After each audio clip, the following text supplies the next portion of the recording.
فطری اور علمی مہارت کی طرف آگے اس پر بڑی بات کریں گے۔ اس میں جو ہے فطری قواعد کی اہمیت کیا آج کے دور اس میں نے چند باتیں یہاں پر ذکر کی ہیں۔ دیکھیں مسائل آپ کتنے پڑھ لیجیے، مسائل حضرت مولانا رفعت صاحب کی جو کتاب ہے مسائل رفعت، بہت احاطہ ہے اس میں مسائل کا، ہر باب کے مسائل کا، بہت ساری عوام بھی اس کتاب کو پڑھتی ہے۔ کوئی تمام مسائل کو یاد ہی کر لے، کیا وہ فقیہ کہلا سکتا؟ نہیں کہہ سکتا۔ کیوں؟ اس لیے کہ وہ مسائل کو یاد کرنے سے اس کو فقہی ملکہ نہیں پیدا، فقہی ملکہ قواعد سے پیدا۔ تو فقہی ملکہ کا جو پہلا نقطہ ہے، پہلا فائدہ ہے یا پہلی اہمیت کے باب میں جو پہلی بات ہے وہ یہ ہے کہ فقہی ملکہ کی تخلیق، انسان جب قواعد کو پڑھتا ہے اور قواعد میں آپ کے سامنے دونوں چیزیں ہیں، اشباہ کے قواعد ہیں، خود بہت ساری مثالیں ہیں، آپ خود اضافہ بھی کریں، لیکن یہ جو قواعد الفقہ پڑھتے ہیں، کثرت سے قواعد پڑھتے ہیں، ان میں کوشش کریں کہ ہم اشباہ کے طریقے پر تو نہیں، وہ تو صاحب البحر ہے، علامہ ابن نجیم کیا ہے؟ صاحب البحر ہے، وہ خود بھی بحر ہے، بحر العلوم ہے، تو وہ ایسا کلام کون کر سکتا ہے؟ فقہ حنفی کی تاریخ میں ایسے لوگ بھی بہت نایاب رہے، مگر کچھ نہ کچھ دائرے کو ہم بڑھا سکتے۔ ایک تو فقہی ملک، دوسری بات یہ ہوتی ہے کہ بہت سارے مسائل میں تعارض سا نظر آتا ہے، یہ ہے وہ ہے، کچھ نے یہ فتویٰ دیا، کچھ نے وہ فتویٰ دیا، تو ہم وہاں پر یہ دیکھیں کہ فقہی قواعد سے زیادہ مطابق کون سا فتویٰ ہو سکتا ہے، چونکہ قواعد خلاصہ ہیں، اس کی روشنی میں بھی ترجیحات قائم کی جاتی ہیں۔ نئے مسائل کی بات ہم نے ذکر کی، ابھی اور اس پر بات کریں گے۔ فقہی قواعد کی ایک اہمیت یہ ہے کہ اس سے جزیات کا احاطہ آسان ہے، ہمیں مسائل قواعد کے ذیل میں یاد رہتے ہیں۔ ایک فائدہ یہ ہوا کہ فقہی ملکہ پیدا کرنے میں قواعد بہت اہمیت ہے، متعارض مفتابہی میں ترجیح قائم کرنے میں فقہی قواعد سے مدد ملی۔ تیسری بات یہ ہے کہ ہمیں جزیات کا احاطہ آسان ہو جاتا ہے۔ ہمارے بزرگوں نے کیا کیا؟ قواعد بنے کیسے؟ قواعد کی دو قسمیں، آگے ہم قسم پر تھوڑی بات کریں گے۔ ایک قواعد منصوصہ، کچھ قواعد منصوص ہیں اور کچھ قواعد منصوص نہیں، ہمارے فقہاء نے استقراء کر کے، تتبع کر کے ان قواعد کو چند الفاظ میں جمع کیا۔ جیسے ہم نے کہا کہ مشقت کی بنیاد، اسباب تخفیف کی بنیاد پر جتنے مسائل آتے ہیں سب کو 2 لائنوں 3 الفاظ میں جمع کر دیا، مشقت تجربہ کیسی۔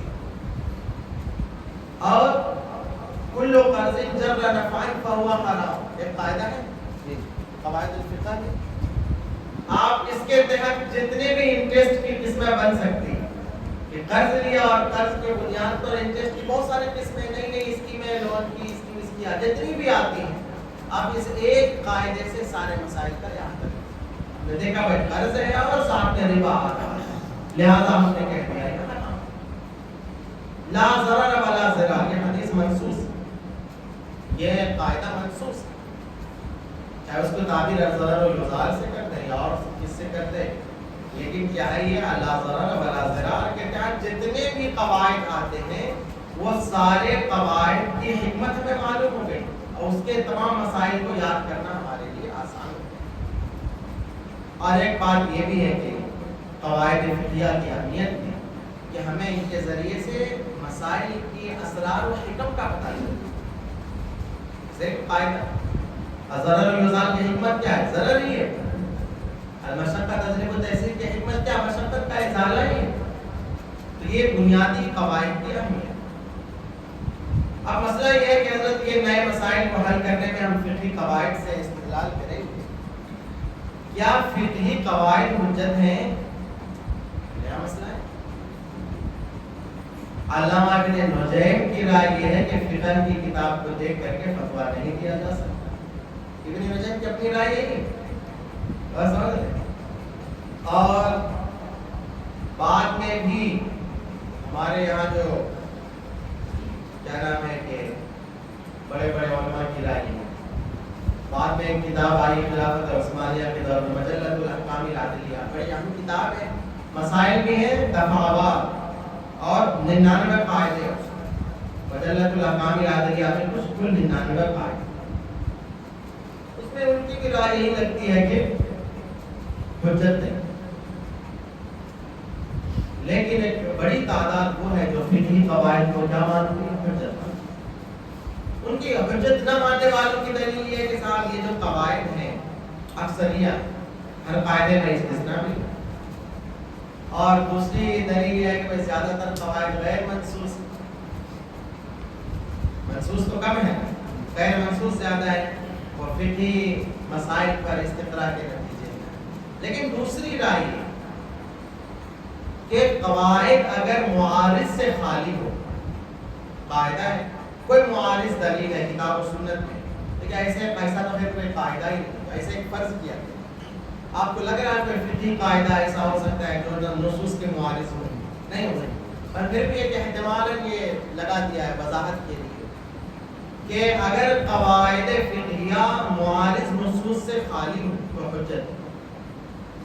اس میں بڑے بڑے لوگ ہیں ویسے، امام غزالی، امام قرافی، سیوطی، شاطبی، معاصر علماء میں شیخ یوسف القرضاوی، یہ سب لوگ ہیں. اب معاملہ یہ ہے کہ صاحب یہ دلیل کیا ہو سکتی ہے؟ انہوں نے کہہ دیا کہ بھائی قواعد اکثریت کا نہیں، قواعد تو دیکھو کلیہ ہوتے ہیں. قواعد کیا ہوتے ہیں؟ استثناء کی کوئی بنیاد ہوتی ہے. استثناء جو ہوتا ہے قواعد میں، جو استثناء ہے نا وہ کسی دوسری بنیادوں پر ہے، وہاں پر تعارض وغیرہ ہوگا یا دوسری مصلحتوں کا جب ٹکراؤ ہوگا تب دوسری مصلحتوں کو ہم ترجیح دے کر کے استثناء کرتے ہیں. مستثنیات چند مسائل کے مستثنی ہو جانے سے کسی بھی قاعدے پر فرق نہیں پڑتا، ورنہ تو پھر تمام ہی علوم کے قاعدے کو آپ کو منحرف کرنا پڑے گا. آپ کہتے ہیں کہ بھائی کل فاعل مرفوع، نام ہے نہیں، سب سے مشہور قاعدہ تو یہی، لیکن کیا ایسے فاعل بھی ہیں کہ نہیں جو مرفوع نہ؟ بتاؤ کہاں پر ہے کوئی ایسا فاعل جو مرفوع نہ؟ بتا. ما جاءنا من نذیر، ما جاءنا ہمارے پاس کوئی ڈرانے والا نہیں ہے، من زائدہ نذیر ہی فاعل. ما جاءنا من نذیر میں فاعل کون ہے؟ نذیر فاعل ہے، کوئی ڈرانے والا نہیں. تو نفی کے بعد جو من زائدہ ہوتا ہے یہ تاکید کے لیے ہوتا ہے، اس کا حسن اپنی جگہ قائم ہے مگر فاعل مرفوع نہیں ہوا. تو پھر تو ہر قاعدہ ہر علم کا اکثر یہی رہتا ہے، مستثنیات کی بنیاد ہے. دوسری بات یہ ہے کہ حجت کیا ہے؟ حجت اصول اربعہ میں قیاس حجت ہے کہ حجت. قواعد چاہے منصوص ہو یا غیر منصوص، غیر منصوص قواعد بھی ایک زبردست والے اجتہاد پر مبنی. فقہ قواعد کا ایک یہ ہوتا ہے اپنے اجتہاد کر کے ایک مسئلہ حل کیا، وہ تو جزوی اجتہاد ہے. ایک یہ کہ فقہ کے تمام ابواب اور اس کے مسائل کا احاطہ کر کے تتبع کر کے ایک قاعدہ وضع کیا گیا، تو اس میں قیاس ہے کہ نہیں؟ جامع قسم کا قیاس یہاں پایا جائے. تو اگر قیاس حجت ہے تو قیاس ہی پر تو بنیاد، لیکن قیاس کے کہاں ہے؟ یہ جامع قسم کا قیاس ہے، اس لیے اس کو حجت ہونا. لیکن چلو دونوں رائے ہیں تو رائے کی حد تک ہے. یہ بہتر یہی ہے کہ بھائی مان لی آج بڑوں سے کون ہو، بڑوں سے بڑوں کی باتیں بڑی ہوتی، مگر بڑوں کا ایک ہوتا ہے کہ ایک نظریہ کی حجت نہیں ہے علامہ ابن نجیم کی رائے، اور ایک ہے علامہ ابن نجیم کے اپنے تخریج شدہ کام.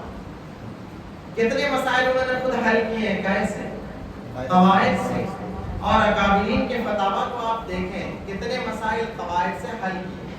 تو قواعد سے کی روشنی میں مسائل حل کیے جا سکتے ہیں، بڑوں کا یہی طریقہ رہا ہے. اس تعلق سے اگر آپ غور کریں گے تو آپ کے سامنے ایک مسائل کا ایک سمندر سامنے آئے کہ ہم کتنے مسائل میں دلیل کیا ہے؟ قواعد. دلیل اشباہ کی عبادت، دلیل قواعد.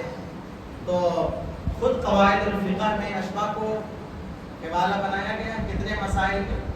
شین نون لکھی، شین نون علامت کس کی ہے؟ تو اشباہ تو قواعد کی کتاب. بنیاد پر علامہ ابن نجیم نے کوئی مسئلہ تخریج کیا، اس کو دلیل اس کو قاعدے کے طور پر پیش کیا جا رہا ہے، تو اس کی ایک اہمیت۔ اب اقسام پہ زیادہ میں نہیں جاؤں گا، دو قسمیں تو میں نے ابھی بتا دی کہ قواعد کی تقسیم کئی اعتبار سے ہوتی ہے۔ ایک تو ہوتی ہے جامعیت کے اعتبار سے، جامعیت کے اعتبار سے دو قسمیں بنتی ہیں، قواعد کلیہ پورا 6 ہو گئے، 6 کچھ لوگ اس کو 5 ہی مانتے ہیں، کچھ لوگ کیا مانتے ہیں؟ کیونکہ لا معلوم لا ثواب الا بالنیہ والامور بمقاصد، ایک ہی ہے کہ نہیں؟ یا یوں کہہ لو کہ انما الاعمال بالنیات پر کلام کرتے ہوئے کہا کہ حکم کی دو قسمیں، دنیاوی و اخروی، تو لا ثواب الا بالنیہ یہ حکم اخروی والا قاعدہ ہو گیا، اور الامور بمقاصدیہ یہ صحت و فساد یہ حکم دنیاوی والا قاعدہ ہو گیا، یہ کہہ سکتے ہو، چونکہ ثواب کا تعلق تو حکم اخروی سے ہی ہو۔ تو اس طرح سے باقی ایک قسم اور جو ایک منصوص اور غیر منصوص کے اعتبار سے بھی قسم بنتی ہے، اس میں لا ضرر ولا ضرار، خراج بالزمان، الامور بمقاصد، یا تو بھی منصوص ہی کہہ سکتے ہو، کیونکہ انما الاعمال بالنیات کی دوسری تعبیر ہے یہ۔ قاعدہ اور ضابطے کا فرق آپ نے جان لیا۔ اس میں قواعد کی ایک تاریخ ہے، کبھی اس پر بات کریں گے کہ قواعد جیسے فقہ میں آپ نے پڑھ ہی لیا ہوگا کہ فقہ کے ادوار ہوتے ہیں، پڑھا کہ نہیں پڑھا؟ یعنی طلبہ سے چھٹی ہو، ششمائی پر چھٹی دیتے ہیں، 8 دن کی چھٹی ہے تو اس 8 دن کو جو ہے آپ کچھ کام میں لے آئیں۔ حضرت مولانا خالد سیف اللہ رحمانی صاحب کی کتاب ہے فقہ اسلامی تدوین و تعارف، کیا ہے؟ فقہ اسلامی تدوین و تعارف۔ تو آپ یہ کریں کہ حضرت کی جو فقہ اسلامی تدوین و تعارف ہے اس کو پڑھا جائے، شروع کیا ہوا اس میں تاریخ پر بات، کیونکہ وہ نہیں آتا ہے۔ آج کیا ہو گیا ہے کہ پہلے زمانے میں تاریخ قوموں کی ہوتی تھی، بس قوموں، یہ مغرب نے ایجاد کیا ہے کہ تاریخ علوم اور فنون کی بھی ہوتی ہے، مغرب نے اپنا ہے اور اچھی چیز ہے، اس کے ذریعے ہم علوم اور فنون کی تاریخ پڑھتے ہیں۔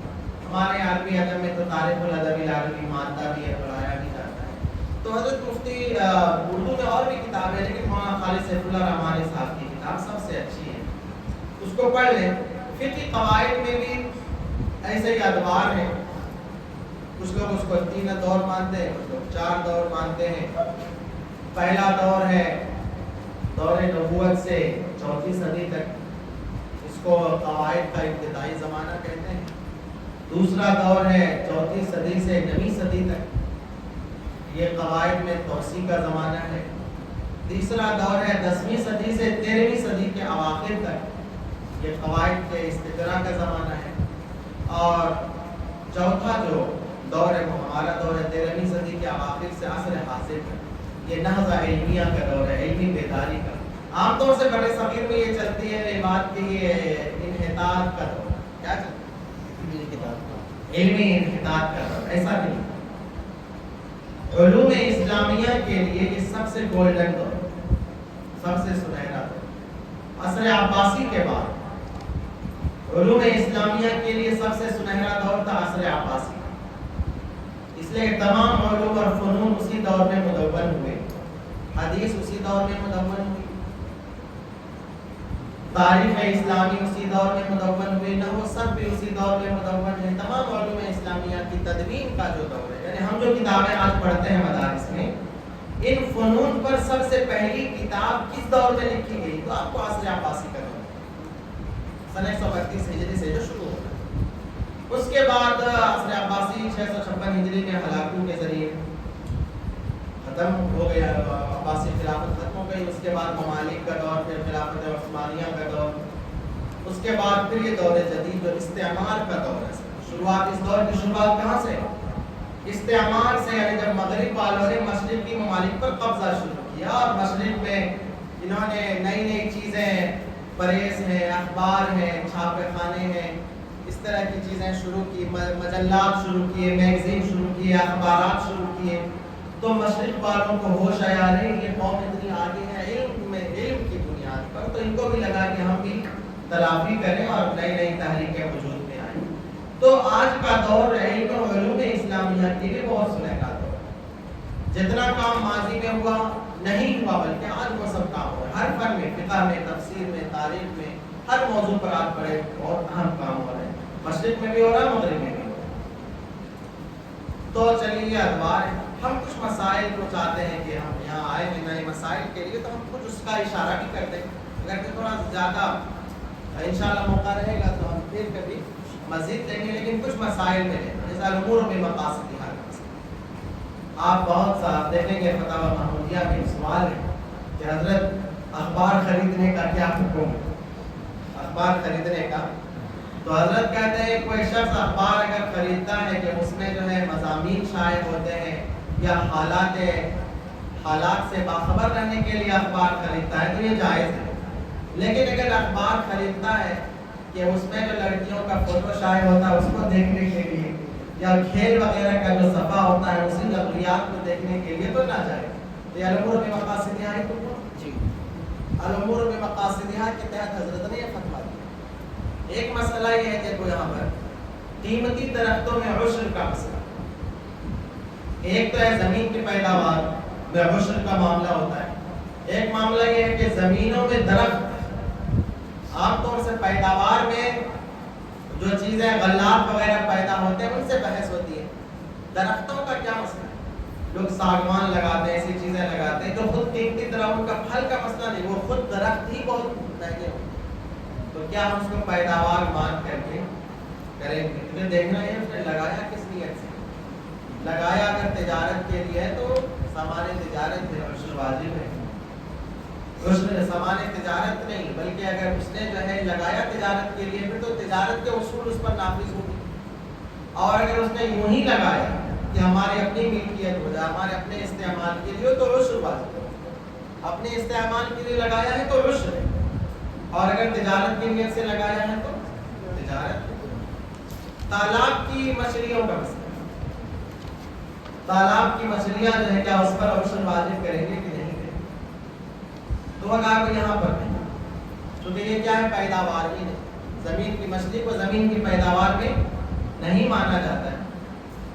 مگر اگر نیت یہ ہے کہ ہم جو مچھلی ڈال رہے ہیں تجارت کی نیت سے ڈال رہے ہیں، اگر نیت کیا ہے کہ تجارت کی ہے تو اب زکوٰۃ واجب ہوگی کہ نہیں ہوگی؟ اب زکوٰۃ واجب. یہ سب نئے آپ دیکھیں گے کہ یہ سب جو ہے سوالات آپ کے فتاوی میں بکھرے.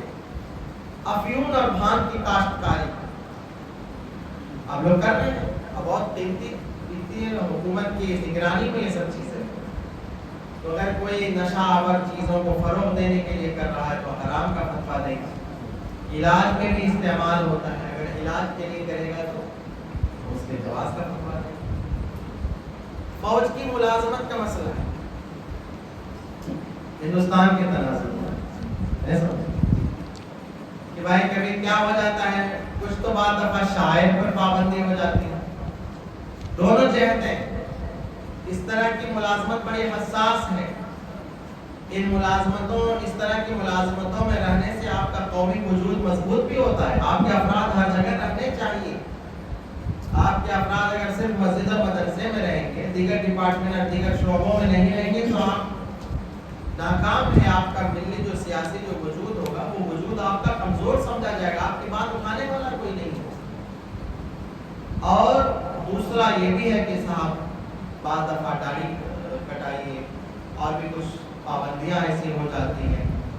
اور کبھی کبھی ایسا بھی ہو جاتا ہے کہ اس میں ہمیں لڑائی وغیرہ میں کبھی ہم خود باطل پر ہوں اور شرکت، تو کیا کریں؟ تو الامور بمقاصدها آپ کی نیت کیا ہے؟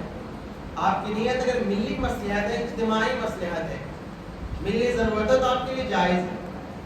اور آپ کے پیش نظر یہ ہے کہ چلو اگر فوج میں جائیں گے تو داڑھی کٹانے کا ایک بہانہ بھی ہو جائے گا. لوگ کہتے ہیں چونکہ میں تو فوج میں ہوں لہٰذا داڑھی کٹانا میری مجبوری ہے، تو ظاہر ہے جائز ہے.